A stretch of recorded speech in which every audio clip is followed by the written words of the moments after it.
शांति। हम सभी के परम पिता परमात्मा शिव इस सृष्टि पर पुनः अवतरित हो चुके हैं।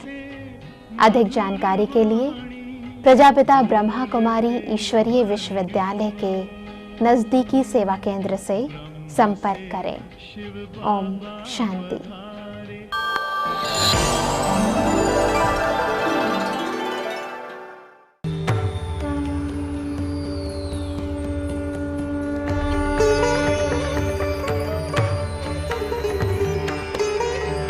जब भगवान सुख दुख मान अपमान को सहन करने की बात करते हैं तो वह युद्ध करने की प्रेरणा कैसे दे सकता है? कोई हिंसक युद्ध की बात ही नहीं है, लेकिन यह अहिंसक मनोयुद्ध की बात है जो क्षेत्र और क्षेत्रज्ञ के बीच में चलता है। जो विषय विकार हमारे बीच में आ गए हैं, हमारी मनोवृत्ति में आ गए हैं, उसके आधार से मनुष्य जो कर्म करता है उस विषय विकारों से युद्ध करने वाली बात है। तभी मनुष्य विजयी बन करके वो अमृत तत्व को प्राप्त करने के योग्य हो जाता है। और फिर भगवान आत्मा का ज्ञान उसके सामने स्पष्ट करते हैं कि जैसे देह में देहधारियों की बाल्य अवस्था, यौवन और बुढ़ापा, ये 3 अवस्थाएं हैं, इसी प्रकार दूसरी देह की प्राप्ति भी एक परिवर्तित अवस्था है। इसमें आत्मा का नाश कभी नहीं होता है। आत्मा अजर अमर अविनाशी है। जैसे मनुष्य के अंदर अथाह शक्ति है, अथाह क्षमता है, लेकिन उस शक्ति को प्रदर्शन करने के लिए, उस क्षमता को साकार स्वरूप देने के लिए उसकी कर्मेंद्रियां शिथिल हो गई है। और जब शिथिल हो जाती है तो मन में कई प्रकार की भावनाएं होने के बावजूद भी उसको साकार नहीं कर पाते हैं। तो कुदरत के अंदर ये एक विधि है कि जब देह को परिवर्तन करते हैं, अर्थात पुराने बुढ़ापे वाली देह को छोड़ करके एक नई देह को प्राप्त करते हैं, जहां आत्मा पुनः अपनी शक्तियों को, अपनी क्षमताओं को साकार कर सकती है। प्रैक्टिकल जीवन के अंदर, संसार के अंदर उसको एक रूप दे सकती है। इसलिए ये परिवर्तित अवस्था है। लेकिन इसका भाव ये नहीं है कि कई बार कई लोग जीवन में इतना तंग हो जाते हैं और तंग होकर के सोचते हैं कि इससे सुसाइड कर लूं तो अच्छा है, और सोचते हैं कि नई देही मिलेगी ना, आत्मा तो अजर अमर अविनाशी है। ये सोच गलत है, क्योंकि मानो किसी भी कर्म के फल स्वरूप जो परेशानी हमारे सामने आई है और उस परेशानी को फेस करने की ताकत नहीं है, इसलिए व्यक्ति इस देह को छोड़ने का निश्चय कर लेता है सुसाइड के माध्यम से। लेकिन जहां पर वो जाता है, अब यहां वो कर्म फल से भागने का प्रयत्न कर रहा है, लेकिन क्या दूसरा जन्म जहां लेगा वहां वो कर्म फल पीछा नहीं करेगा? जो भोगना है वो तो भोगना ही है। और इसलिए कई प्रकार के जो गलत कर्म हो गए हैं उसकी भोगना हमारे सामने आती है तो व्यक्ति उससे डर जाता है, भयभीत हो जाता है और उससे भागने का प्रयत्न करता है। लेकिन ये तो कायरता की निशानी है। इसलिए गीता के अंदर यही बात कही गई है कि जीव घात नहीं करना है, परंतु अपने कर्मों के फल को समझते हुए, उस भोगना को समझते हुए इस जीवन में उसको सुधार कर लेना, ताकि आगे की यात्रा पर वह हमें बार बार परेशान न करे। अगर यहां से परेशानी से डर करके जीवन का अंत कर दिया, दूसरी जीवन जहां लेंगे डबल रूप में उसकी भोगना अनुभव करनी पड़ेगी, जो शायद इससे भी खतरनाक अनुभव करा सकती है। तो क्यों ये जीवन का अंत करे? लेकिन समझते हुए उसको अपने जीवन के अंदर सुलझाते जाए। मेरा बाबा है, वो मेरा बाबा है, वो मेरा बाबा है, वो गीता का संदेश है। और इसलिए भगवान आगे कहते हैं, आत्मा कभी भी नहीं मरती, न जन्म लेती, यह अजन्मा, अविनाशी, शाश्वत और आदि युगीन है। शारीरिक वध से आत्मा का वध नहीं होता है, और प्रकृति के पांचों तत्व आत्मा को कोई नुकसान नहीं पहुंचा सकते। तभी गीता में कहा, न तलवार उसको काट सकती है, न अग्नि उसको जला सकती है, न पानी उसको भिगो सकती, न हवा उसको सुखा सकती। यानी प्रकृति के कोई भी गुण उसको प्रभावित नहीं कर सकती है। गुणों के द्वारा उसकी चमक बढ़ती है और विकारों के द्वारा, दुर्गुणों के द्वारा उसकी प्रभा कम होती है, उसकी चमक कम हो जाती है। सांसारिक बंधनों में फंसकर ये कमजोर होती है, जबकि सांसारिक बंधनों से मुक्त होकर वह शक्तिशाली बन जाती है। भावार्थ ये कि जब मनुष्य बंधन में आ जाता है तो आत्मा की शक्ति क्षीण होती है, कमजोरी आ जाती है। तो कमजोरी आने कारण उनको कई प्रकार की तकलीफ होती है। लेकिन क्यों नहीं हम आत्मा को सशक्त बना दें, और सशक्त बनाते हुए हर प्रकार की परिस्थिति, हर प्रकार की घटनाओं के अंदर सफल हो जाए, आगे बढ़ जाए। सशक्त व्यक्ति जो होगा वो आगे सहज बढ़ सकता है। कमजोर व्यक्ति हर छोटी बात से डरेगा। वातावरण परिवर्तन होता है तो भी डर लगता है, कहीं बीमार न पड़ जाऊं, क्योंकि शरीर कमजोर है। लेकिन अगर शरीर शक्तिशाली है तो कैसे भी वातावरण में वो बेझिझक चला जाता है। ठीक इसी तरह जीवन के अंदर भी जब मनुष्य ने बुरे कर्म किए हैं तो आत्मा कमजोर हो गई है।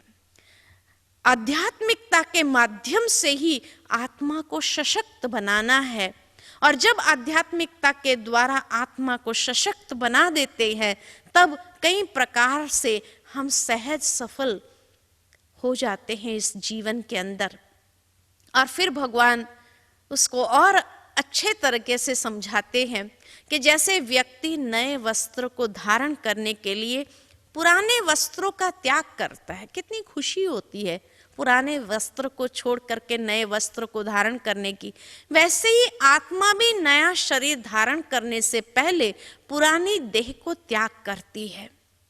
यह एक शाश्वत नियम है कि जिसने भी इस संसार में शरीर धारण किया है उसे यह शरीर छोड़ना ही पड़ता है। आत्मा अविनाशी है, शरीर नहीं। चाहे वो देव आत्माएं क्यों न हो, श्री कृष्ण, श्री राम, सबने, जिसने भी संसार में शरीर धारण किए उन्होंने देह त्याग किया है। कोई भी व्यक्ति ऐसा नहीं है जिसने ये पुराने चोले को छोड़ा ना हो। लेकिन आज की दुनिया में कई लोगों को पुराने वस्त्र को छोड़ने में भी डर लगता है, ये चोले को छोड़ने में भी डर लगता है, क्योंकि समझते हैं पता नहीं हमने इतने अच्छे कर्म तो किए नहीं इस जीवन में, और अभी अगर ये चोला छोड़ देंगे तो पता नहीं क्या जाकर के बनेंगे, किस क्वालिटी का जन्म मिलेगा, किस तरह का जीवन मिलेगा, ये भय सताता है। लेकिन गीता का ज्ञान हमें स्पष्ट कर देता है, निर्भय बना देता है कि आत्मा अजर अमर अविनाशी है। एक चोला छोड़ा, दूसरा चोला धारण करते हैं और मनुष्य फिर अपने कर्म अनुसार आगे की यात्रा को जीता है, चलाता है। लेकिन उसमें भगवान फिर 31वें श्लोक में एक बहुत महत्वपूर्ण बात अर्जुन को कहते हैं कि हे अर्जुन, स्वधर्म को देख करके भी तू भय करने योग्य नहीं है, क्योंकि धर्म युक्त युद्ध से बढ़कर अन्य कोई परम कल्याणकारी मार्ग नहीं है। किंतु यदि इस धर्म युक्त युद्ध नहीं करेगा तो स्वधर्म और कीर्ति को खोकर पाप को प्राप्त करेगा। और यही बताया कि आत्मिक संपत्ति स्थिर संपत्ति है, यह ज्ञान योग सांख्य सिद्धांत अनुसार है। अब यहां जब स्वधर्म की बात की गई तो कौन से स्वधर्म की बात की गई है? अधिकतर लोग यही समझते हैं कि अर्जुन क्षत्रिय था और इसलिए क्षत्रिय धर्म के हिसाब से वो युद्ध करना ही चाहिए, भय करने योग्य नहीं था। लेकिन जब गीता का ज्ञान सिर्फ क्षत्रियों के लिए तो नहीं है, सारी मानव जाति के लिए है। गीता के अंदर तो कहीं पर भी ये भगवान ने नहीं कहा कि तू क्षत्रिय है इसलिए तुझे युद्ध करना है, नहीं। यही कहा स्वधर्म के हिसाब से तू भय करने योग्य नहीं। स्वधर्म कौन सा? स्व आत्मा के लिए कहा गया है। आत्मा का धर्म कौन सा है? हर चीज का अपना एक गुण धर्म होता है। जैसे पानी का गुण धर्म है शीतलता, अग्नि का गुण धर्म है गर्मी। पानी को कितना भी उबालो, उबाल कर रख दो, थोड़ी देर के बाद ही वो पुनः अपने गुण धर्म में वापस आ जाता है। ठीक इसी तरह आत्मा का गुण धर्म कौन सा है? तो ये बात स्पष्ट की भगवान ने कि आत्मिक संपत्ति ही स्थिर संपत्ति है। यानी हमारा गुण धर्म आत्मिक संपत्ति से कनेक्टेड है। हमारा गुण धर्म शांति है। क्रोध हमारा गुण धर्म नहीं है। प्रेम हमारा गुण धर्म है। नफरत हमारा गुण धर्म नहीं है। क्योंकि जिस स्थिति में व्यक्ति अपने आप को कंफर्टेबल फील करता है वो उसका गुण धर्म है। क्रोध करके आज की दुनिया में कोई कंफर्टेबल फील कर सकता है? कभी नहीं कर सकता है। नफरत की भावना अंदर में रख करके, द्वेष की भावना अंदर में रख के क्या कभी कोई व्यक्ति अपने आप में कंफर्टेबल फील कर सकता है? कभी नहीं। इसीलिए कहा स्वधर्म सुख देता है, पर धर्म दुख का कारण है। कि पर कौन सी चीज है? तो ये क्रोध, नफरत, ईर्ष्या, द्वेष, ये पर है। और जब इस पर की चीज को हम अपना लेते हैं तो यही दुख का कारण है। जब स्वधर्म में स्थित हो जाओ, शांति, आनंद, प्रेम, शक्ति, सुख, इसमें स्थित हो जाए तो यही सुख का आधार है।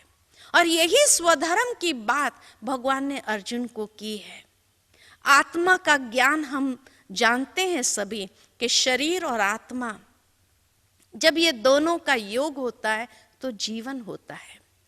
अकेला शरीर है तो जीवन है नहीं कह सकते हैं, अकेली आत्मा है तो जीवन है नहीं कह सकते। जीवन माना ही जहां शरीर और आत्मा का संयोग हुआ तब जीवन है। इस जीवन के अंदर शरीर की वास्तविकता को हम बहुत अच्छी तरह जानते हैं कि शरीर माना ही 5 तत्व। इसीलिए शरीर को जीवन जीने के लिए वही 5 तत्व चाहिए। आज ऑक्सीजन चाहिए क्योंकि ये शरीर बना है ऑक्सीजन से। ऑक्सीजन अगर नहीं है तो उसके बदले में दूसरा कोई गैस नहीं चलेगा। ठीक इसी तरह शरीर को जीने के लिए पानी चाहिए क्योंकि 60 से 70% इस शरीर के अंदर पानी का हिस्सा है। जब व्यक्ति पानी पीता है तो सोच के नहीं पीता है कितना पीना है, लेकिन जैसे ही अंदर का वाटर लेवल बैलेंस हो गया कि अपने आप ग्लास छोड़ देता है। एक्सेस नहीं पीता है कि कल के लिए चलेगा। ठीक इसी प्रकार जीवन के अंदर ये 5 तत्व जब है तो जीवन है। 5 तत्व में एक तत्व की भी कमी हो जाए तो व्यक्ति बेचैनी का अनुभव करता है। जीना असंभव सा महसूस होता है। इसी तरह इस शरीर के अंदर जो चैतन्य शक्ति आत्मा है, जीवन जीने के लिए क्या आत्मा को भी कुछ चाहिए? शरीर को तो 5 तत्व चाहिए और कुदरत ने एक समान बनाकर दे दिए हैं। ये नहीं कि हिंदुओं के लिए अलग क्वालिटी की हवा और पानी मिलेगा तो मुसलमान धर्म वालों को अलग क्वालिटी की हवा पानी मिलेगा, नहीं।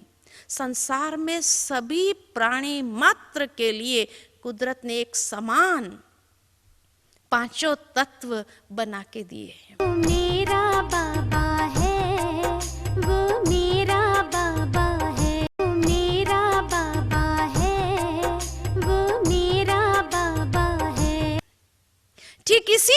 ना, इस शरीर के अंदर जो चेतन शक्ति आत्मा है, चाहे किसी भी चोले में क्यों ना हो, लेकिन आत्मा तो परमात्मा की संतान है। तो वो आत्मा को जीवन जीने के लिए क्या चाहिए? आत्मा को भी जीवन जीने के लिए कुछ गुणों की आवश्यकता है, और उसमें भी विशेष आत्मा के लिए कहा गया है कि आत्मा सतोगुणी है। सतोगुणी अर्थात जो सातों गुणों का समूह है। और वो 7 गुण कौन से हैं? तो सर्वप्रथम हर इंसान को ज्ञान चाहिए। ज्ञान किस लिए चाहिए? क्योंकि मनुष्य जीवन में सबसे बड़ा अज्ञान अगर है तो वह है अहंकार, क्रोध। सबसे बड़ा अज्ञान है। जब किसी बात की अज्ञानता होती है तो व्यक्ति को गुस्सा आता है। तो क्रोध, अहंकार, ये सबसे बड़ा अज्ञान है। ज्ञान इसलिए चाहिए क्योंकि जब मनुष्य में ज्ञान आता है तो उस अज्ञान को वो न्यूट्रलाइज कर सकता है। इसीलिए ज्ञान चाहिए, क्योंकि आज यही अज्ञानता के कारण मनुष्य कहां से कहां पहुंच गया है। भाई भाई के बीच में वो अंडरस्टैंडिंग नहीं रही, हस्बैंड वाइफ के बीच में वो अंडरस्टैंडिंग नहीं रही। इतनी मिसअंडरस्टैंडिंग्स क्रिएट हो जाती है ये अहंकार के कारण। और कितने परिवार टूट रहे हैं, कितने संबंध टूट रहे हैं, मनुष्य एक दूसरे से कितना दूर जा रहा है। आज विज्ञान की कोई कमी नहीं है, विज्ञान अपनी चरम सीमा पर है, परंतु आध्यात्मिक ज्ञान के अभाव के कारण आज संसार की ये हालत हो रही। इसीलिए ज्ञान चाहिए। बचपन से हम प्रार्थना में यही गाते रहे, अज्ञान से हमें ज्ञान की ओर ले चलो हे प्रभु। उसके साथ साथ दूसरा पवित्रता चाहिए, शुद्धि चाहिए। क्यों चाहिए?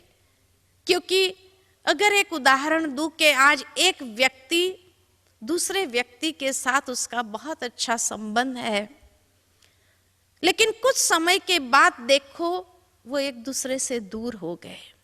अगर उनसे पूछा जाए आपका तो बहुत अच्छा संबंध था, क्या हुआ? तो कहेंगे बाद में पता चला ये व्यक्ति के अंदर कुछ और बाहर कुछ है।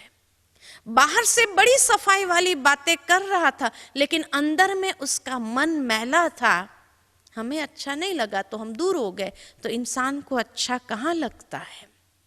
जहां भावनाओं की शुद्धि हो, विचारों की शुद्धि हो, व्यवहार की शुद्धि हो, वहां अच्छा लगता है। एक बच्चा जब पैदा होता है तो कितना शुद्ध और पवित्र होता है, ये उसकी वास्तविकता है। और जब इस वास्तविकता में हम आ जाते हैं तो व्यक्ति अपने आप में एक सुकून का अनुभव करता है। इसलिए जहां ज्ञान है अर्थात अंडरस्टैंडिंग है, साथ ही साथ शुद्धि है, उस संबंध में ही प्रेम पनप सकता है। अगर अहंकार है, अशुद्धियां भरी पड़ी है, तो उस संबंध में कभी प्रेम पनप नहीं सकता है। और जहां ये तीनों है वहां जीवन में शांति है। आज मनुष्य जीवन में इतनी अशांति क्यों है, तनाव क्यों है? क्योंकि मनुष्य संबंधों में न अंडरस्टैंडिंग है, अहंकार है, न शुद्धि है, न प्रेम है, तो शांति कहां से हो सकती है? इसलिए व्यक्ति बेचैनी का अनुभव करता है। कई बार देखा गया है कि कई लोगों को टेंशन में होते हैं और आप पूछो भाई टेंशन में क्यों है, तो कहेंगे पता नहीं ये व्यक्ति इतना प्यार से बात करने लगा है, हमको तो टेंशन होने लगा। अरे प्यार से ही बात कर रहा है ना, फिर टेंशन क्यों होना चाहिए? तो कहते नहीं, उसमें अंडरस्टैंडिंग है नहीं, ईगो इतना है, शुद्धि है नहीं भावनाओं की। और उसके बाद अगर वो प्यार से बात कर रहा है तो वो प्यार नहीं है, वो कोई ना कोई स्वार्थ है। और ये स्वार्थ के कारण व्यक्ति अपने आप में अनकंफर्टेबल फील करने लगता है।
रहने वाला, मीठे बच्चे कहने वाला। दूर वतन का रहने वाला, मीठे बच्चे कहने वाला। करुणा प्रेम दया का सागर, करुणा प्रेम दया का सागर दिल में अपने बसाता है।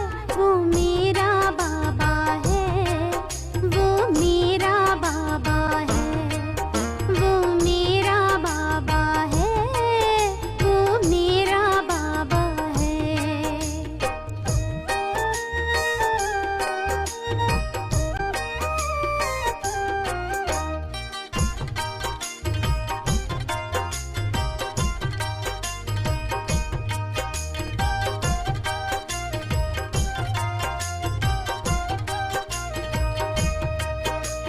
पलकों पर हम सबको पाले, जीवन नैया को है संभाले। पलकों पर हम सबको पाले, जीवन नैया को है संभाले। ले पतवार हाथों में बाबा, ले पतवार हाथों में बाबा, मंजिल तक ले जाता है। वो मेरा बाबा है, वो मेरा बाबा है, वो मेरा बाबा है, वो मेरा बाबा है।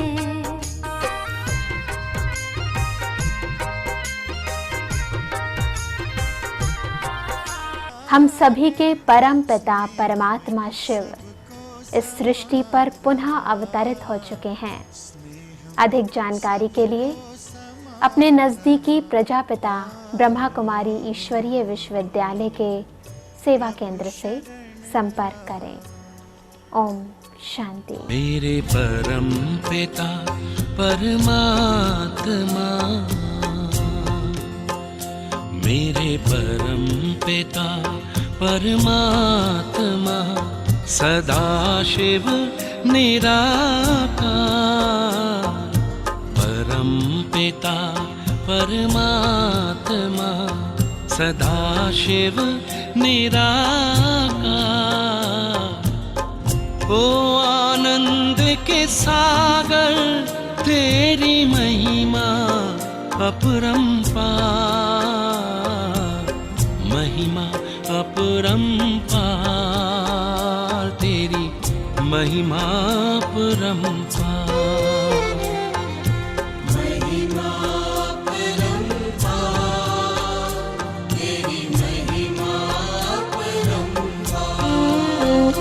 मेरे परम पिता परमात्मा,